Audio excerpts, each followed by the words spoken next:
আসসালামু আলাইকুম ফ্রেন্ডস, বেগুনের একটা দুর্দান্ত রেসিপি নিয়ে চলে এলাম আপনাদের মাঝে। বাই দ্য ওয়ে, আপনারা দেখছেন যেমন খুশি তেমন রান্না, সঙ্গে আছে আমি সুরাইয়া। আমার পক্ষ থেকে সবার জন্য রইল অনেক অনেক ভালোবাসা। তো আজকের রেসিপিটা শুরু করি, চলুন। তো এখানে একটা বড় সাইজের বেগুন নিয়েছি, বেগুনটার ওজন প্রায় 500 গ্রাম। তখন এটাকে কেটে নেব। তো আমি বোটাটা একটু বেশি করে কেটে নিয়েছি, আর দুই সাইডের এক সাইড বড় এক সাইড ছোট করে নিয়েছি। বড় সাইডটা রান্না করব, ছোট সাইডটা রেখে দেব, কেননা পুরোটা নিলে আমার অনেক বেশি হয়ে যাবে। এই কারণে আমি অর্ধেকের কমটুকু রেখে দিচ্ছি বন্ধুরা। আর বোটায় যে অনেক বেশি করে ছাড়িয়ে নিয়েছি, বোটাটাও কিন্তু খুব সুন্দর করে কেটে নেব, সেটাও রান্নায় ব্যবহার করব। তো দেখো, বেগুনগুলোকে এখন সাইজ করে কেটে নেওয়ার পালা। তো দুর্দান্ত স্বাদের এই বেগুনের রেসিপিটা কিন্তু সবার অনেক পছন্দ হবে। বেগুন এমনিতেও সবাই অনেক বেশি পছন্দ করে। তো এই যে এখন কেটে নিয়েছি বেগুনগুলোকে বেশ একটু মানে পাতলাও না, পোড়াও না, আবার অনেক বেশি বড়ও না, মাঝারি মতো একটা পর্যায়ে কেটে নিচ্ছি। তোমরা কিন্তু অবশ্যই তোমাদের পছন্দ মতো কেটে নিতে পারো। আবার ওজনটা মানে পরিমাণটাও কিন্তু তোমাদের যতটুকু দরকার ততটুকু রাখতে পারো। তো এখানে আমি কেটে নিয়েছি বেগুনগুলোকে, আর এখন এই বেগুনগুলোকে নিয়ে নিচ্ছি পানির ভিতরে। কাটার পর অবশ্যই বেগুনগুলোকে পানির ভিতরে দিতে হবে, এতে করে বেগুনগুলো আর কালো হয়ে যাবে না। তো বেগুনের এই পানির ভিতর কিন্তু আমি একটু লবণও ব্যবহার করেছি বন্ধুরা। পানির ভিতরে মানে লবণটা দেওয়ার দুইটা সুবিধা। একটা পানিতে কালো মানে বেগুনটা কালো হবে না, আবার যদি পোকা টোকা থাকে সেটাও খুব ভালোভাবে বের হয়ে যাবে। তো বেগুনটাকে রেখে দিয়েছি আলাদা করে। এখন এই যে আলুটাকে কেটে নিচ্ছি। এখানে আমি ছোট সাইজের 4টা আলু নিয়েছি। তোমরা যদি আলু না দিতে চাও কোনো সমস্যা নেই, তবে নতুন আলু দিলে কিন্তু বেশ ভালো লাগে, তাই আমি আলুটা দিচ্ছি। তো আলুগুলোকে কেটে আমি এখন একটা পাত্রে উঠিয়ে নিলাম। আর যে ডিমগুলো রান্না করব, সেই ডিমগুলোকে প্রসেসিং করে নেওয়ার জন্য 3টা বাটি নিয়েছি, আর 3টা বাটিতে আমি কিন্তু 3টা ডিম ভেঙে নিচ্ছি। আর এই ডিমগুলোর ভিতরে একটু অল্প স্বল্প মশলা দেব। তো তোমরা এখানে ব্ল্যাক পেপারও ইউজ করতে পারো। তো আমি এখানে ঝালের গুঁড়ো দিয়ে দিচ্ছি, আর একটু লবণ দিচ্ছি। লবণ দিয়ে এগুলোকে রেডি করে নিয়ে এখন কড়াই ফ্রাই প্যান বসিয়ে আগে গরম করে নিয়ে আমি যে ডিমগুলোকে দিয়ে দিচ্ছি। ডিমগুলো বলতে একটা ডিমই দিয়ে দিচ্ছি প্রথমে, দিয়ে এইভাবে ভাজি করে নেব। ডিমটাকে আমি যতটা সম্ভব পারি গোল করে নেওয়ার চেষ্টা করেছি বন্ধুরা। তোমরা ঠিক এইভাবে ডিমগুলোকে পোস্ট করার মতো ভেজে, মানে পোস্ট বলতে পারো, সবগুলোকে এইভাবে আমি ভেজে উঠে নিচ্ছি। তো এই যে আমার 3টা ডিমই ভেজে নেওয়া হয়ে গেছে। এখন এই কড়াইয়ের ভিতরে যে তেল ছিল, সেই তেলেই আমি কিন্তু আলুটাকে হালকা করে ভেজে নেব। তো আলু সবসময় একটু তরকারিতে ভেজে দিলে কিন্তু বেশি টেস্ট লাগে। আমি অল্প একটু হলুদ ব্যবহার করেছি কালারের জন্য। এই দেখো, তো এই 4 থেকে 5 মিনিট মতো এটাকে এইভাবে নাড়াচাড়া করে নিলে কিন্তু দারুণ ভাজা হয়ে যাবে বন্ধুরা। তো তোমরা কিন্তু এই তরকারিটা ভাত, রুটি, পরোটা সব কিছুর সাথে বেশ মজা করেই খেতে পারো। তো এইভাবে অবশ্যই একবার হলেও বাসায় ট্রাই করো, খেতে কিন্তু দুর্দান্ত লাগে বন্ধুরা। তো তোমরা ভিডিও দেখতে দেখতে এ পর্যায়ে এসে গেছো, যারা এখনও একটা লাইক দাওনি, প্লিজ বন্ধুরা একটা লাইক দিয়ে পুরো ভিডিওটা কন্টিনিউ করার অনুরোধ রইল। তো আলুগুলো ভেজে উঠিয়ে নিয়ে সেই একই তেলের ভিতর দিয়ে দিলাম বেগুনগুলো। তো বেগুনগুলো কিন্তু আমি বেশ করে ভাজবো না, এমন করে ভাজবো যে বেগুনটা গলে যাবে, বাট কালার লাল লাল যে কালারটা হয় সেটা হবে না। তো দেখো, আমি বেগুনগুলো একটু নেড়ে চেড়ে নিয়ে এখন এ পর্যায়ে এসে এটাকে ঢাকা দিয়ে দেব এই 2 থেকে 3 মিনিটের জন্য। এতে করে বেগুনগুলো সিদ্ধ হয়ে যাবে, আবার দারুণ ভাজাও হয়ে যাবে। আর অন্যদিকে একটা মশলা রেডি করে নেব। মশলার জন্য একটা মিক্সিং জারে নিয়ে নিয়েছি পেঁয়াজ, ঝাল। তো কাঁচামরিচটা আমি আমার পছন্দ মতো নিয়েছি, তোমরা তোমাদের পছন্দ মতো নিয়ে নিতে পারো। তাই আর পরিমাণ বললাম না। এরপর নিলাম আদা, রসুন আর টমেটো, আর দিয়ে দিচ্ছি জিরা। তো এটা পেস্ট করে নেব।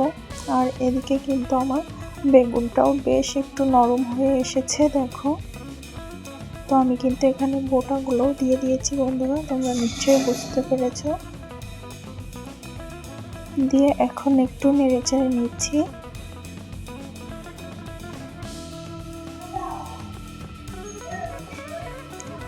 আর এই পর্যায়ে এসে আমি এখানে কিছু গুঁড়া মশলাও কিন্তু অ্যাড করব বন্ধুরা। তো গুঁড়া মশলার ভিতরে কি কি অ্যাড করছি চলো তোমরা দেখে নাও। এখানে প্রথমে কালারের জন্য দিয়ে দিচ্ছি হলুদের গুঁড়া, আর দিচ্ছি ধনিয়া গুঁড়া, স্বাদের জন্য পরিমাণ মতো লবণ। অবশ্যই লবণটা তোমাদের পছন্দ মতো দেবে, তোমরা যতটা পছন্দ করো লবণ খেতে ততটাই। দেওয়ার পরে একসাথে করে আমি বেশ ভালোভাবে আবারও একটু নেড়েচেড়ে নিচ্ছি, ভাজা ভাজা করে নিচ্ছি। তো বেগুনটা কিন্তু এভাবে রান্না করলে দুর্দান্ত হয়। তো তোমরা চাইলে কিন্তু কিছু কুমড়োর বড়িও এখানে অ্যাড করতে পারো। তো আমার বাসায় ছিল না, এই কারণে আর দেওয়া হয়নি। তোমাদের যদি থাকে তোমরা দিতে পারো, দারুণ একটা টেস্ট হয় শীতকালে কুমড়োর বড়ি দিয়ে বেগুন এইভাবে রান্না করলে। এরপর আমি দিয়ে দিলাম কি আলু, ভেজে রাখা আলুটা দিয়ে কিন্তু আবারও একটু 2-1 মিনিট নাড়াচাড়া করে নিচ্ছি। তো নাড়াচাড়া করে নেওয়ার এই পর্যায়ে এসে এখন এর ভিতরে দিয়ে দেব পেস্ট করে রাখা মশলাগুলো। দেখো, পেস্ট করে রাখা মশলাটা দিয়ে এখন আলু, বেগুন আর মশলার সাথে দারুণ করে কষিয়ে নেব, যাতে মশলার যে কাঁচা গন্ধটা থাকে সেটা যেন একদমই না থাকে বন্ধুরা। কাঁচা গন্ধটা থাকলে কিন্তু বেগুন খেতে টেস্ট লাগবে না, তাই একটু সময় নিয়ে বেগুনটাকে আলুর সাথে কষিয়ে নিতে হবে। আর এ পর্যায়ে কিন্তু তোমরা রুটির সাথে খাওয়ার জন্য নামিয়েও রাখতে পারো একটু নাড়াচাড়া করে নিয়ে, কেননা আমাদের অলমোস্ট বেগুন আলু সবই দারুণভাবে সিদ্ধ হয়ে গেছে। আমরা মশলাটার কাঁচা গন্ধটা একটু শুকিয়ে গেলেই নামিয়ে নিতে পারি, নিয়ে রুটির সাথেও পরিবেশন করতে পারি, দারুণ লাগবে। তো আমি আজকের রান্নাটা ডিম দিয়ে করব আর একটু গ্রেভি টাইপের করব, এই কারণে কিন্তু এখনও রান্নাটা করব। তো আমি 1 থেকে 1.5 মিনিটের মতো এটাকে ঢাকা দিয়ে আবারও নেড়ে চেড়ে নিচ্ছি, এতে করে আমার মশলার যে কাঁচা গন্ধ সেটা কিন্তু চলে গেছে। আর এ পর্যায়ে এসে আমি এখন তরকারির ঝোলটা দিয়ে দিচ্ছি, যে গ্রেভিটা করব সেই গ্রেভিটা দিয়ে দিচ্ছি। আর তোমরা কিন্তু তোমাদের পছন্দ মতো এখানে ঝোলটা দিয়ে নিতে পারো, কেননা আমি একটু ঝোল বেশি বেশি পছন্দ করি, তাই ঝোলটা একটু বাড়িয়ে দেব। আর তোমরা যদি কম পছন্দ করো তাহলে এতটুকু দিলেই হবে, আমি আরও একটু অ্যাড করবো এখানে ঝোলটা। তো আরও একটু ঝোল অ্যাড করার পর বেশ কিছু কাঁচা টমেটো এভাবে আমি ফালি করে উপর থেকে দিয়ে দিচ্ছি।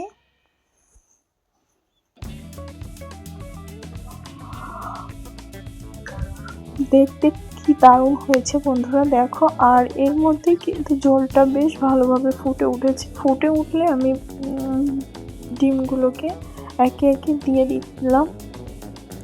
ডিমগুলো দেওয়ার পরে বেশ কিছুক্ষণ সময় এভাবে ফুটিয়ে নিয়ে এখন একটু হালকা কিছু সময়ের জন্য ঢাকা দিয়ে দিলাম। তো এই 3 থেকে 4 মিনিট পর ঢাকাটা খুলে এখন দেখছি, দেখো আমার যে টমেটো ছিল সেগুলো, তারপর ডিমটার ভিতর রসটা মানে গ্রেভিটা দারুণভাবে পৌঁছে গেছে।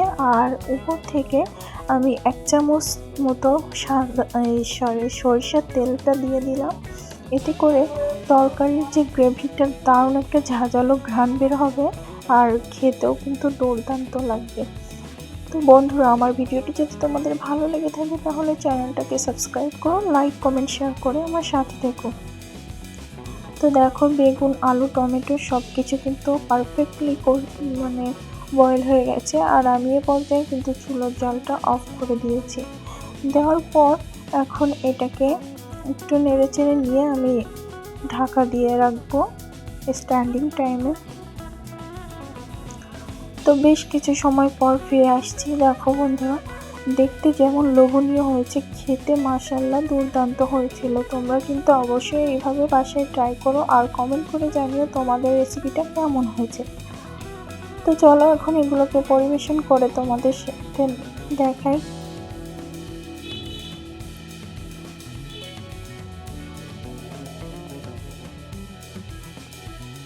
যারা বেগুন পছন্দ করে না তারাও কিন্তু এইভাবে রান্না করে দিলে খুবই ভালোবেসে খাবে। বাই দ্য ওয়ে, আপনারা দেখছিলেন যেমন খুশি তেমন রান্না, সঙ্গে ছিলাম আমি সুরাইয়া। আজ এই পর্যন্তই, দেখা হবে নেক্সট এপিসোডে নতুন কোনো রেসিপির সাথে। ততক্ষণ সবাই ভালো থাকবেন, সুস্থ থাকবেন। আল্লাহ হাফেজ।